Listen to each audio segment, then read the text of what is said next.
Right. What's up, everyone? Welcome to Ask Me Anything, the BYOB Money Multiplier hour each Wednesday, where you can ask all your infinite banking questions around investing money, being your own banker. I would say the biggest thing that I'm realizing just here recently is that people are scared. People have a scarcity mindset. They're hoarding money right now. They're remaining liquid. They're kind of waiting until next week when the election comes due. But I don't know why y'all are waiting just till next week, because nothing's going to happen until probably months and months to come. But, people are just scared right now. I think that's pretty accurate. I think that's pretty well said. People are definitely a little scared. And one of the funniest things that people say to me all the time is, Jason, I just want something that is stable. I am risk adverse. And I'm usually talking to the one that's not risk adverse in the relationship. Like my spouse, my husband, my wife, they just don't trust me. They think I take too much risk. And I always feel really kind of odd when they say that to me, because, the next thing you say to them isn't like, well, you can't find a safer place than this. It's been around longer than anything that's going on in our financial system. But for some reason, what's your take on that? I know. Well, because then they start expressing their concerns, and it's like, well, that's exactly why you do this. You can't understand the solution if you don't understand the problem. We always tell people, what do you do? Well, I help people take back control of their money, right? By changing one thing or by becoming their own bank. Most people don't really understand that they don't have control of their money. Nope. They don't. And so when we say that just sounds like, I don't know, what's it sound like? It sounds like noise. It sounds like crazy. What's that saying? If you want different results, you got to do something different. Keep doing the same thing, you're going to stay in the same place. Definition of insanity by Einstein, who has some of our favorite quotes, right? And the longer we do this and the questions that we answer, it's harder and harder to see how they're seeing it, because we're so far on the island. Yep. And they're still trying to come over the water. It's just like, why can't you see this? I agree, Joe. And that's why it's important to put yourself in their shoes to meet them where they're at. Yep. Because some people just aren't ready. Most people aren't ready. I would even encourage y'all, actually, so this weekend I was lounging out by the pool and I was going back in and rereading Becoming Your Own Banker, the equipment financing chapter. If you guys have not reread that chapter, like really reread it, like take 30 minutes out of your day to go back and really read it. I mean, it's powerful. What page is that on, Stephen? 63. Page 51, Stephen. 51. I was well, I think I have a different version than you guys. You definitely do, bro. Yeah. All right. So Pit2 NYC said, do any of you guys know if you can backdate Guardian policy? That's for our application specialist at one time, Miss Hannah Kessler. She'll know that. Yeah, no, so you can. It depends, though. It depends on the birth date of that individual. And the only time that we can really backdate a policy is to save age.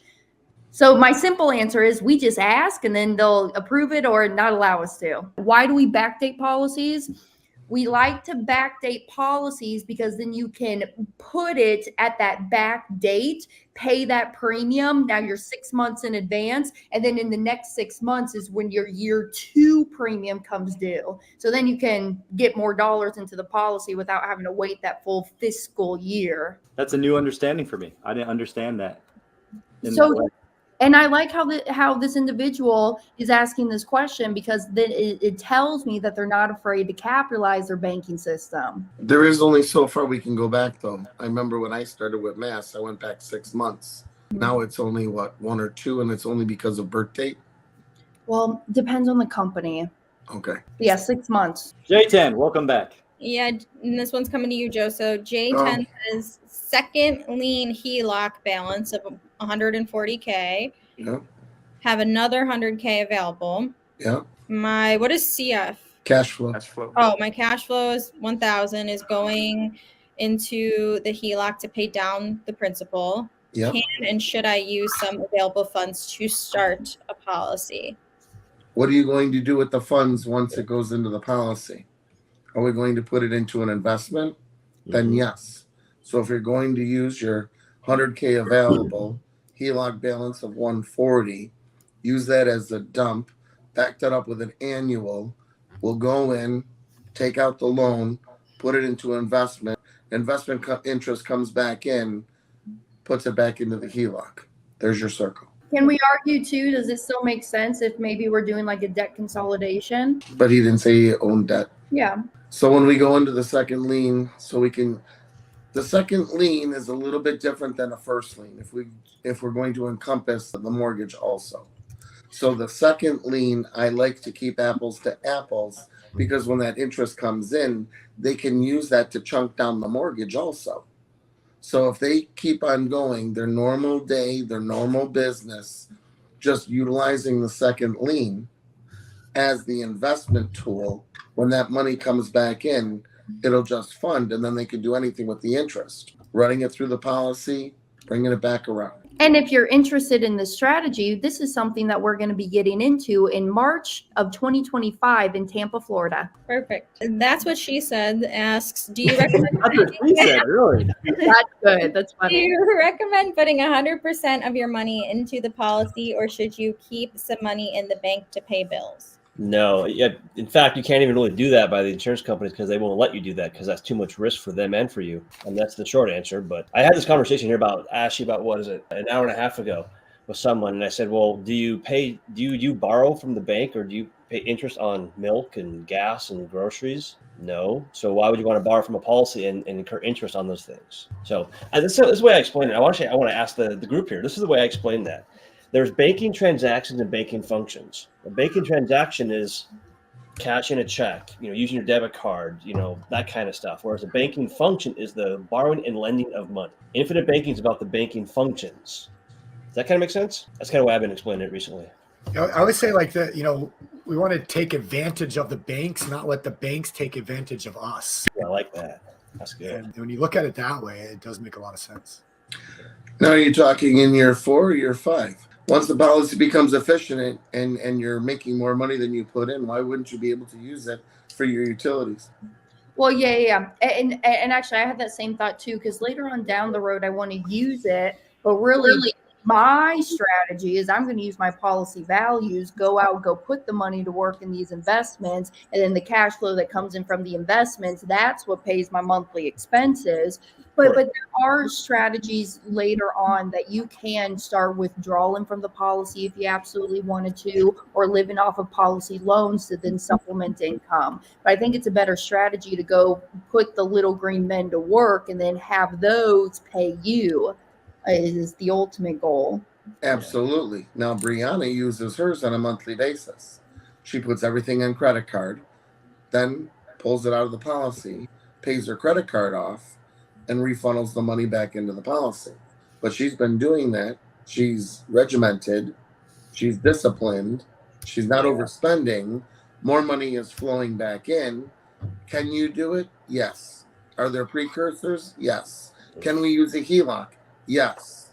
Are there precursors? Yes. With everything, there is a system. And if you overdo the system, then yes, it will implode. But can you use the policy to run and recapture the dollars that you're spending? Every penny you want that runs through the policy, you will get dividends and interest until you stop breathing. So, once the policy Joe, becomes efficient, then you can expand and jump out a little bit more. So, Joe, on Brianna's example, when you said she's paying her credit card and then running the money back into the policy, when you say running it back into the policy, is she paying the loan back, or is she putting some of that in premium? All of it. She's paying it all back to herself by repaying the loan and still doing the premium every month. So she's just taking the money out of the policy, paying the credit card, and then putting it right back in?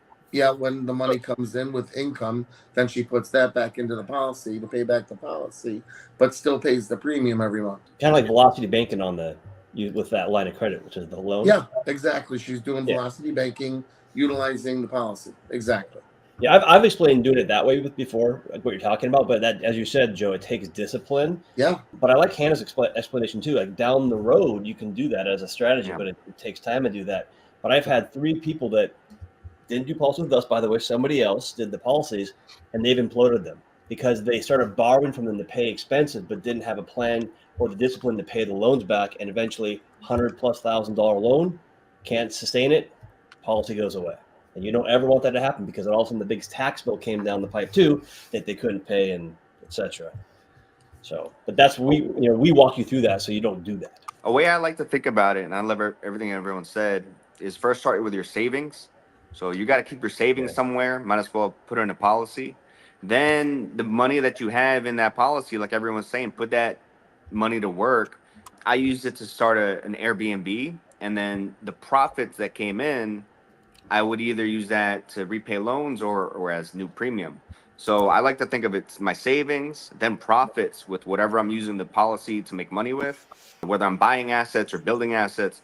But then eventually you would like to have it so it's all your revenue going in. But it does take time, and if you structure it well, the policy can get efficient really fast. Joe started talking about the money tree a couple months ago, and Craig helped me design one with Lafayette. I got a nice big dump in, and I'm really happy with it. And Looks good, huh?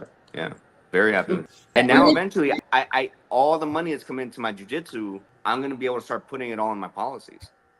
So I'm pretty happy with it. But Gabe, you said the key word, efficient. Yeah. Efficient. Everyone is different. Every policy is built differently. How are we going to use this policy? You use it different than I use it different than Hannah. We all use the policy different, but it still needs to be efficient by utilizing how much money we're running through and how we're going to put it to work. 100%. I'm going to do a little callback to J10, and then so he said following up, yes, I'd to his HELOC, that 100K. Yes, I'd like to use it as investment, but a bit nervous with PMC as I have no experience or have an attorney to review docs. Also, do you pay interest back on policy after a certain time paying back the HELOC? Interest on your policy is paid every year near your anniversary. Paying back the HELOC is on a weekly, monthly basis. Anytime money comes into the house, it goes into the HELOC. Hence, that's where the velocity banking occurs. Okay. And then I'm throwing this one to you, Stephen. So a bit nervous with PMC as they have no experience or have an attorney to review docs. Yeah, I mean, you definitely want to understand and know what you're doing before getting into any investments, obviously. And private money lending, the good news is it's pretty simple. We do a lot of education. I know, Jay, you're on Money Club Mondays occasionally.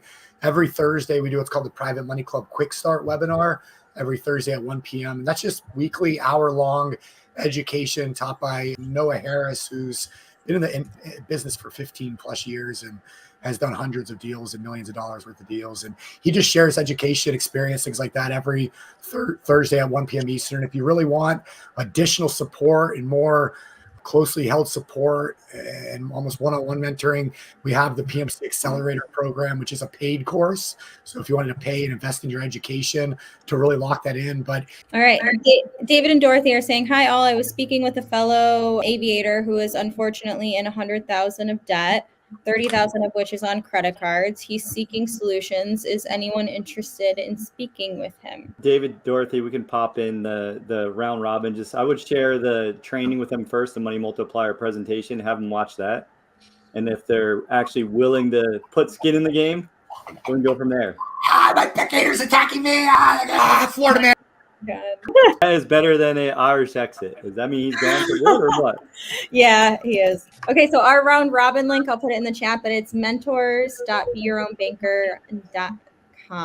We got to identify the big financial picture. Okay, how much am I making? What are my expenses? What are my debts? Where is my cash flow going? Where am I storing my money? And then from there, you can have a deeper conversation with your money mentor when you hop on a call with them. Okay, J-Rock is saying, thoughts on buying a primary residence with a first lien HELOC versus 3% down? 3% down. 3% down on a conventional mortgage means you're going to pay PMI. If you're going to pay PMI, and that's an FHA, that PMI does not come off once you get 20% down. Then you're going to have to refi. When you refi, you're going to start the clock, and it's all amortization. You only need 15% for a first lien HELOC. There is no PMI, and it starts off with simple interest. So Joe's vote is the HELOC. He's just saying simple versus amortized. Like, try to explain amortized to someone over a period of time. I still don't get those tables, right? But you're ending up paying way, way, way more than the number that they're showing you. Just Well- look at the bottom, Jay. Just like you did. You're like, holy cow. Just as like a parallel universe, like I feel like you talk about HELOCs versus mortgages the way people talk about IUL versus whole life, and you're just like, no, this one's different. This one's you can do something different with this, and people just can't wrap their head around it, including me. Until I'm gonna do it. I'm gonna do it someday. Yeah, Well, the I did challenge. not know you could purchase a property with a HELOC. Oh yeah. Wow. It's like Okay. you just don't know. We don't know what we don't know. Yeah, and a lot of times people need to focus not on the rate of interest, which we're all accustomed to, 3% or 7%, but the volume of interest. So if you look at what are you paying in interest on a brand new mortgage? If you have $1,000 mortgage payment, you could be paying close to $700 in interest. Yep. And $300 to principal. Wouldn't it be better if we put that full $1,000 to principal? I picked that one. I take that one too. So I think a lot of times we're conditioned, and it's no different than the infinite banking concept we talk about. Is we need to rethink our thinking on this stuff, because when you start looking at the volumes of interest that you're paying in a traditional mortgage versus the first lien HELOC, and you use the first lien HELOC properly, where all your money goes in, expenses go out, it's a really efficient system. So I'm assisting my friend getting a HELOC. I went with him to the bank. We said we're going to pay off the mortgage, the credit cards, and the truck. The lady said, puts her hands on the desk, leans in, looks at Mark and says, this HELOC is 8.5%. Your mortgage is only 5%. And I said, exactly. He's saving almost half in interest. And she says, I've been working in the bank since the 1990s, and I don't know what you're talking about. So now, does everybody out there understand what I'm trying to get at? Even the bank people don't even know. That's Well, amazing. That's sad. It is Take it's that, crazy.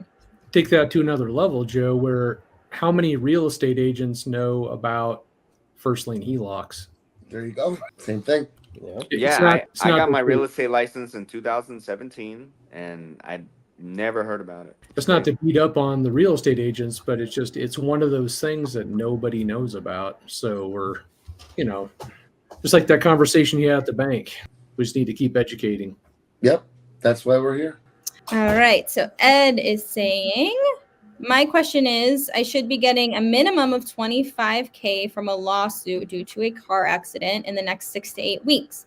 How long before I receive that money should I start the process of getting an infinite banking policy set up? I think he's in a perfect time frame, but I'll 6 to 8 weeks. Yep. Yeah. 6 to 8 weeks. I'd say get started now. It'll be like the perfect, you and your money and your policy will be ready all at the same time. Yeah. So look at it this way: when you get approved on a policy, the approval is good for 60 days beyond that. So that's like 8 to 16 weeks or from now. So you have time. But Okay, Chris is saying, I started my policy 2 years ago and I have about 10,000 cash value, but don't have a plan to invest. Is 10,000 too little to put to work, or is this idea you can recommend, or other ideas that you can recommend that he looks at? Yeah, I mean, I would say I hear this a lot within the private money club, because people will look in the private money club and go, oh, there's a $50,000 deal, or there's a $150,000 deal. And if private lending is something you're interested in, of course, there's the accelerator training, coaching programs and all those pieces. But I tell people, don't be afraid to reach out to somebody looking for 50,000 and say, hey, would you be willing to take 10,000 of mine if we can find someone else to pick up the other 40? So you can get creative on your deal building. You don't have to just say, I don't have the 40 or the 50, I'm out. So you just have to negotiate and kind of see what works. And maybe even as you meet more people in the private money club, you could say, hey, Joe, found this really cool deal. You have 40 grand. I've got 10 grand. Let's go and do this deal. $10,000. We can put it in ETF, TLT. That would work. We can make some money there. Yeah, you can put it into some bonds. I mean, yeah, there's a lot of different options out there. So just sometimes you have to get a little creative. Especially if you want to get into private lending, you can get creative on that. And Private Money Club is changing in the next few weeks too, and the forums and the way things posts and all that sort of stuff will be different. And that could even just be a topic that you talk about is like, has anybody else in Private Money Club only had $10,000 to get started with? How'd you get your foot in the door? What did you do? There's a lot of people who started that way and are not there anymore. And they're all really good people and they'd be happy to share, I'm sure, any experience that they have. Sean, I think that's important. Like we're here talking about moving our money, and people are talking about making investments and creating cash flow. And a lot of people are stuck with just trading time for money, or worried and fear about how that's not going to work out, right? So like letting people know that just taking small steps. Like I shared this a couple of weeks ago. I'll keep sharing it, but we just got our first lien HELOC. We connected both of our, regular bank accounts to this other, to the First Savings Bank, and it takes time. It takes time to see the money move back and forth. It takes time where you're like, is this really going to work? Am I going to have the money in time? Where do I start paying my premium deposits from now? Do I use my segregated account? Do I use my all-in-one account now? Right? You're going to make new decisions, learn new things. You just have to give yourself permission. Like every time you start something new, it's going to be uncomfortable. I mean, Patty and I are still a little uncomfortable, but we see it. We're like, oh, look, we just moved a couple $1,000s from our, from what we earned into our HELOC, and we watched the amount available go up. We watched the amount we owe go down. But it's taken a little bit of time, and we still got a lot to learn. So you're so right. I've too been struggling with being uncomfortable, being like a lot of fear and all that sort of stuff like anybody else. And then I saw, one of those memes today that said bravery, if you're doing it right, can feel like fear. So you're being brave. You're in the right hands. Stay here. Remember why you're doing it. Remember the big goal and who you are meant to be versus who you're comfortable being in the moment. Absolutely. Okay. Tracy Ann, hi Tracy, is saying, I heard an example this morning on a webinar that made me wonder if I could buy a policy, one large dump in premium, use it while I am living, but name a charity that could use it in perpetuity. I don't know if she's talking about wealth webinar, but Chris talked about the single premium policy, so you can just dump in a big pile of money. And Tracy, if that's it, what Chris was talking about is you can build a single pay, policy, but it will be taxable. The challenge I see in the question here is, would you be able to start a policy and then have it live on in, forever? We have to realize that there's someone's life that policy's on, and when they die, that death benefit's getting paid out. That death benefit could be paid out to that charity though, so that would be something that would give them a multiplier on their money. So, or, if it's, you can take it a step further, right, Craig, where if that's tied to some kind of trust, and then you have more of a system that can insure other bodies when it does pay out into the trust, then that could keep giving to that charity over time or something like that. I'm sure there's a creative way to think through it. I don't know what it is. I don't understand all those pieces, but maybe Tracy. Sometimes trusts only last 120 years, so you're going to have to redo the trust. I know Tracy a little bit, and I feel like her putting it as like the beneficiary, putting a charity as a beneficiary or something like that. I feel like that's up her alley. And I know Hannah, Miss Tracy too. We Buy Homes AK is saying have 3 smaller banking policy, one about 5,000, 2 under 1,000 in cash value, loanable amount, but no debt other than the mortgage. Wondering about suggestions to do with the amounts that I have. Depends on your goals. What are you trying to accomplish? What do you want that to do for you? What's the outcome?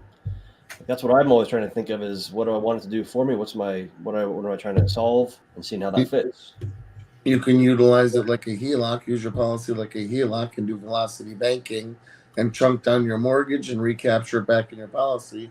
If that's the only thing you owe, at least you're moving your money. That too. And I would even argue that, hey, y'all, everybody's on their own path, going at their own pace, doing what they're doing. It's totally okay if you have no use for your money right now, or you're saving up, or maybe I want to prep for, here's an idea. Christmas is coming up. I know Christmas can get pretty expensive.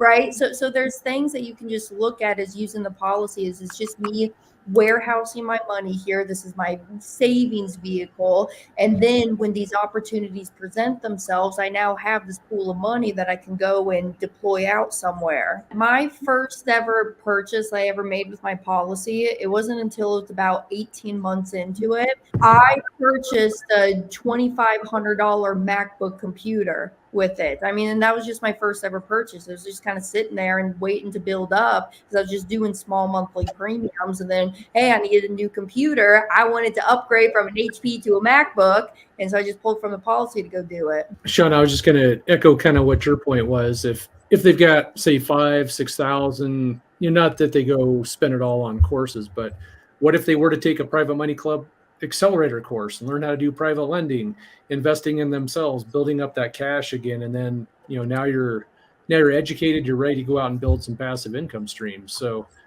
I wouldn't be afraid to use it on education, building up your knowledge base of step 2, what's coming. Absolutely. J10 is saying, what's the cash reserve requirement for obtaining a first lien HELOC by refinancing $240,000 balance between both mortgages? In HELOC, home value is $750K. Depending on your DTI and LTV, 85% on that 750 would be the total line that you can go up to. Carrying a 45% DTI on the income coming in compared with the principal or the interest, your taxes, and insurance. J10, if you call me, we can run the numbers. Joseph.beyourownbanker.com is my calendar. And then a couple appreciation posts. So Caesar is saying, I am a year with my IBC and PMC. They are the best thing ever. And then Justin, hey Justin, is saying, not a question, just want to give appreciation to Joe for my second policy. Finally got approved. Talked to Joe this morning. Was a good talk. Thanks again, bud. Looking forward to the future. Here to work with you, brother. And I want to give a plug to PMC too. I've even though I work here, it's brought so much to my life, and I know that I didn't know that I wanted to grow up to be an investor someday, and I definitely do from being here. That's exciting, Shauna. It is. No more bosses. Ugh. I'm down with no more bosses for sure. I am not employable anymore. So. All right. Herbert is saying, what is the difference between the Money Max insurance and the IBC, and would it be beneficial to have both? What is Money Max insurance? First off, that'll be my question. Yes, that was mine. Thank you. Money Max is a software. I wonder if you're referring to Money Max software, which is different, by the way. I think the Money Max. I'm not sure. I'll be quiet. I'm not sure. Yeah. I think there's something to that. There's an addition to Money Max is a system, right? It's the software, but I think there's something with insurance too. So, but I'm not sure. I've used it before. I know what the Money Max is, and there was no insurance component back when I used it years ago. What was Money Max when you used it? What was your use case for it a few years ago? It was over 10 years ago, but Money Max is a software that it plugs into all of your financials. So your credit cards, accounts, bank accounts, it plugs into your mortgages, everything. And then it has you move your money around strategically to maximize the interest and to pay down all of your debts, usually about in a third of the time. So it's very complicated. It's very involved on a daily basis, and it requires a lot of dedication to make it work. And it's not cheap. It's a very expensive software, like $3,000 to $5,000. But I know people that have used it. I didn't use it long term because once you start being an investor, it completely screws the entire software up. It doesn't like you all of a sudden because you're leveraging all the time, and it's trying to do the opposite. It's trying to get rid of debt. I was using debt to invest, so I had to stop using it. That's good feedback. That's really good feedback, though, on the software itself. Well, actually, in that last question is, would it be beneficial to have both? I don't know. On that one, I really don't know because infinite banking, it's just like a line of credit. So when you fund the infinite banking policy, it's like a line of credit. I'm assuming you could plug it into the software and it would just use the interest rate and the loan provision just like it would any other line of credit. When I used the Money Max, I had 6 lines of credit, personal lines of credit. And so they all had different interest rates. So it was having it move money from each one daily. It was all over the place. And so it probably would treat it the same way. So if you're dedicated and it makes sense, and potentially. If you have debt and you get an IBC policy, we'll set you up with the debt blaster. That's what I was Hold your gonna say. hand through the entire process. You'll be out of debt in what, twice, three times? What's the average? Well, there's not really an average, but we're typically seeing a significant reduction in the debt time, and this is ballparkish. You can recapture 30, 40, I've seen 50% of that debt balance inside your policy. So That's awesome. and here's the cool thing: we don't charge $5,000. There you go. Yeah. Exactly. So, and then Herbert kind of said it a little bit, as they were saying that you could use up to 90% of the cash value, that's how it is with us too. And like Craig just said, you don't have to pay us $4,000 to do that. Yep. So if you can't sense our passive aggressiveness, we probably don't agree with doing both. All right. Rob is saying, if I started a policy last December, how fast can I start another one right now? And does my exam from last year still count? I want to make an investment before year end of $100,000 from a first lien HELOC. Yeah, you could start another policy. You're just cutting it tight, trying to get money in, then pull it right back out by the end of the year. But yeah, your exams are good for an entire year. So if you come back before that year is up, you can repeat those, use those old labs, not have to repeat them. But yeah, I just don't want to, I'm just nervous to tell you that, hey, if you start the underwriting now, it'll be done by the end of the year, and then you'll have your policy loan money back out to you. You can turn around that fast. So I did that last year when I paid my payroll taxes. I literally started after 12/15, or no, after 11, beginning of December, and I was funded before the end of the year and could use the money before 1/15. So about the same time frame. So would action item for Rob would be to go back to whoever started his first policy last December, tell him, email them, text them or whatever, and say, I'm trying to do this fast. Can I get started? I'm sure you can accomplish that through a text or email too. Yeah. Real fast. One mentor or your implementation person can help you. Okay. Casual Credit Gaming says, do any of you keep enough cash value in reserve to pay your minimum annual premium, so base, not PUA, in case of catastrophic emergency? I know your leverage cash value can be out working, but in theory could crap out at the same time that you break both of your arms or legs or something crazy. That's what I've done with my cash value. Only 2 years in though, so I'm not in a money tree yet. Yeah, I do. Actually, when I'm like looking at my overall expenses, I'm budgeting in my base premiums into my expenses that has to get paid.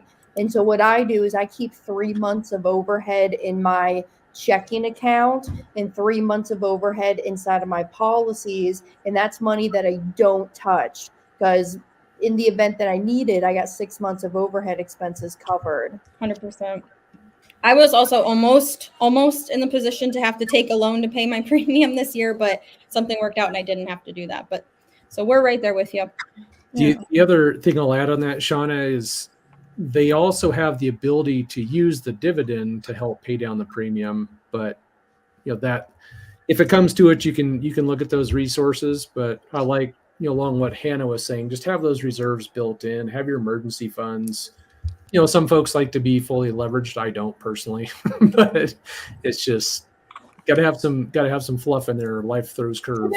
Yep. You don't got to be as expensive, as extensive as the 6 months, or as aggressive, I should maybe say. You can put it out to like 12 months, 24 months that you just hold on hand in the event something happens. AT is saying, hello, would it be worth doing a whole life policy? I'm 34.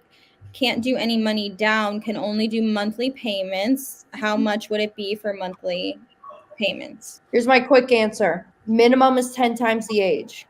So 34, $340 on a monthly premium. But what I would really encourage is I would encourage you to look at the net cash flow situation. So if you are producing 2,000 bi-weekly checks, all right, let's say you're making 4,000 a month and your expenses are $3,000 a month. Well, don't just leave the leftover one down at the local bank. Take some of those keeping monies and start by shifting that, and that's the money that should start flowing towards the policy. And also, we don't know your situation, but let's say that you've got credit card debts, personal loans, car loans. If you're overpaying past minimums, those are funds that are candidates for running through the policy, then to take out and throw out your debts. So there's a number of strategies. You may think you don't have any, flexibility there, but that's where a strategy call with one of the folks on our team will help you figure that out.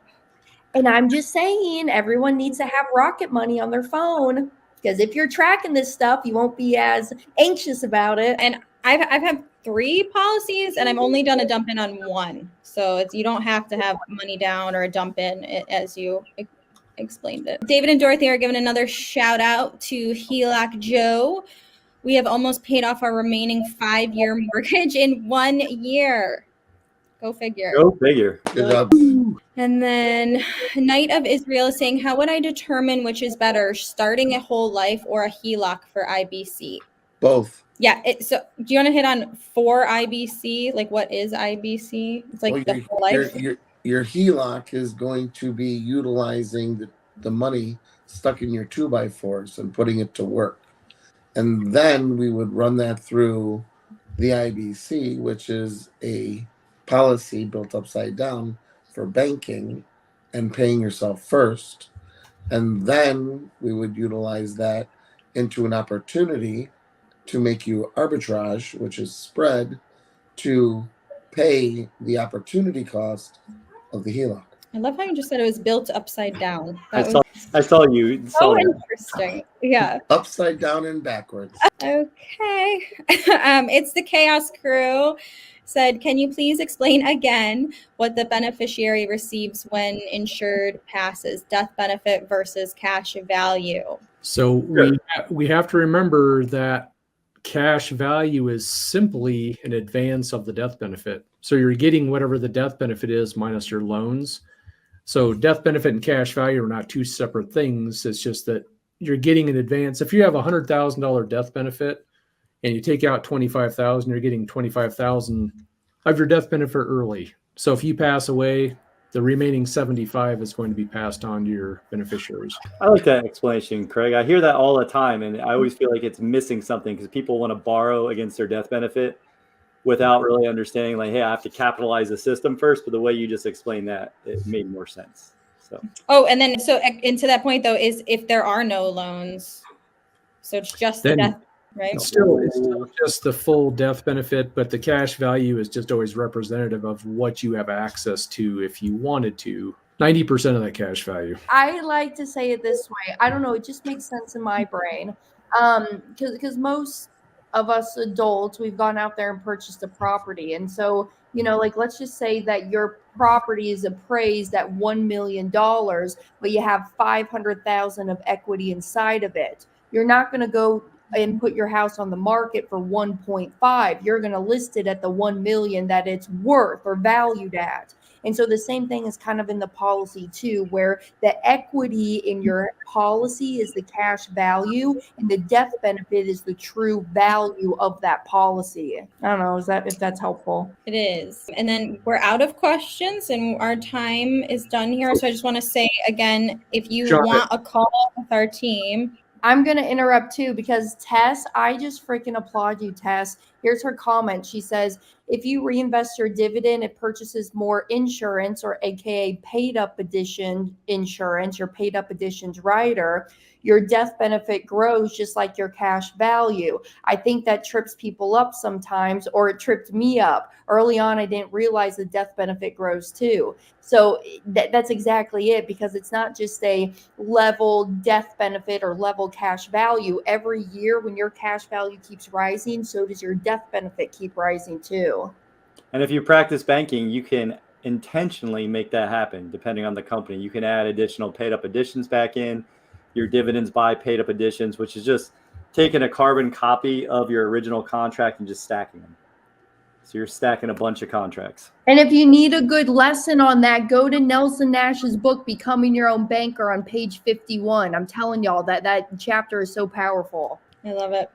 We do have one quick question right before we close out today. So Leah is saying, does it make sense to have a banking policy for each family business separately? I think it depends on how much money is moving through the businesses, what you're doing with the businesses, what you're going to do with the money. And I don't think it's that easy of an answer, Leah. Well, congrats on multiple family businesses, but it's going to depend on what you're trying to do, how much money you're moving there. Will it make more sense to protect the family first because it's simpler? You don't have to involve as many people. Like it's going to depend. Here's my opinion on it. I just have a belief that a business should not own a policy.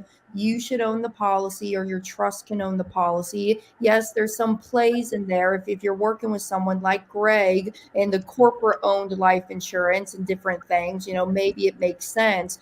But, when I'm using it for because I got 2 businesses, right? I don't just have policies for each separate thing.